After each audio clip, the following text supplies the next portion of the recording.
Assalomu alaykum, aka-ukalar, opa-singillar. Mana tayyor, yig'ilgan holda jo'natyapman g'olibga. Jizzaxdan Bobur akamiz yutdi. Bego'y darushkani. Xudo xolasa Jizzaxga ketyapmiz nasib bo'lsa. Mana akalarimiz olib ketyapti inshaalloh. Yaxshi kunlarda ishlatsin nasib bo'lsa. Taylantir qandilshot. Inshaalloh egasiga ham buyursin. Uyga olib kelib yig'ib, tayyorlab jo'natyapmiz nasib bo'lsa. Endi o'zim bora olmadim, inshaalloh. Kelgusi sovrinlarda g'oliblarni uyga o'zimiz boramiz nasib bo'lsa. Mana yig'ilyapti. Uchi 2 ot kuchiga ega, katta Bego'y darushka.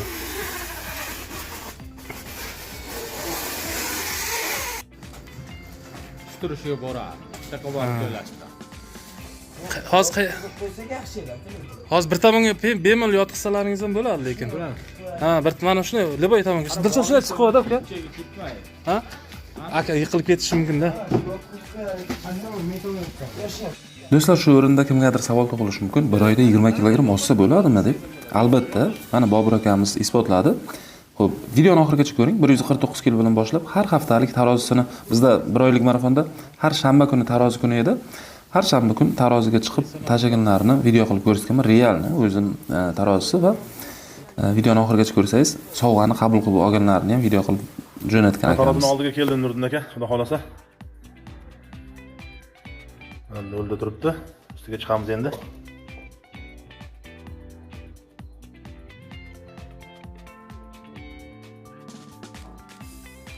Bir 149 bo'lsa, 1 kilo kiyimlarimga chiqib ketsa, ko'rinishimiz bilan hammaga omad. Assalomu alaykum, xayrli tong hammaga. Natijalarni ko'ramiz, 3 kunlik Telegram natijalarini. O'g'lim videoga olib chiqani uzoqdan.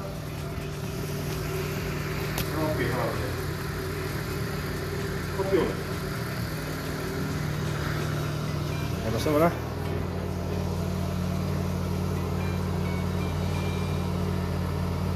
Buyurdi qaptor. 1 kilogramm kiyimlarim chiqib ketsa, xudo xolasa 143. Assalomu alaykum, Nuriddin aka, yaxshimisiz? Taroziga tortib qo'yamiz. Yengilgina bo'lib oldim. Xohlasa.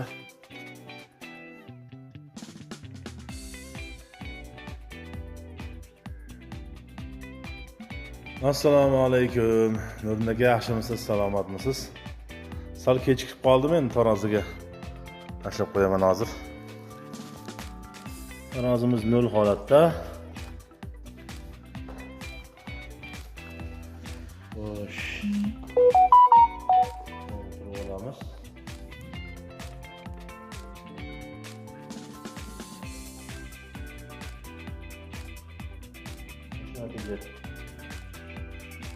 Yetti.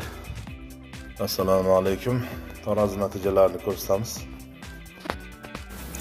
Ya'ni ko'rib turganingizdek 11-aprel kuni 137 kg 400 gramm ko'rsatgan tarozilari, ya'ni natijasi 18-aprelga kelib 136 kg 150 gramm. Xo'p, bir haftada 1 kg yeli ketgan. Nimagaki plato rejim bo'ladi. Ya'ni organizm yo'qotgan vaznga ko'nikma hosil qiladi-da. O'shanga vazn qotib turadi yoki ko'p ketmaydi. 36-15-20. Mana bugun 25-aprel final kuni. Mana tarozisi uzoqdan olingan 129 kiloni ko'rsatadi. Akamizga omad tilaymiz inshaalloh. Kelgusida yana ham ozgina davom ettirish kerak, xudo xolasa. 90 kilogramlarga tushsa, norin bo'ladi. 129 kilo 100 gram ko'rsatyapti tarozilari. Shu qatorda barcha opa-singillarimizga rahmat aytib qolaman. Shu marafonimizga qo'shilib, kimdadir 17 kilo natija bo'ldi Ozod opamizda, kimdadir 14 kilo, kimdadir 7 kilo, kimdadir 5 kilogram. Hammalariga rahmat aytaman shu ishtirok etganlari uchun, bizni marafonni tanlaganlari uchun. Rahmat sizlarga. Inshaalloh kelgusida bundan ham yaxshi cho'qqiga, marraga erishinglar inshaalloh. Bundan ham katta sovg'alarni olinglar. Assalomu alaykum, hurmatli aka-ukalar, opa-singillar. Mana bugun Bego'y darushkamiz yetib keldi. Marafonda g'olib bo'lgandik, va'da qilingan Bego'y darushkamiz keldi mana. Nuriddin akamiz bilan gaplashib turgandik, yubordilar pochta qilib. Qabul qilib oldik. Mana hozir uyimizga olib keldik. Endi o'rnatamiz, xudo xolasa. Sekin. Hammaga omad, sog'lom bo'linglar.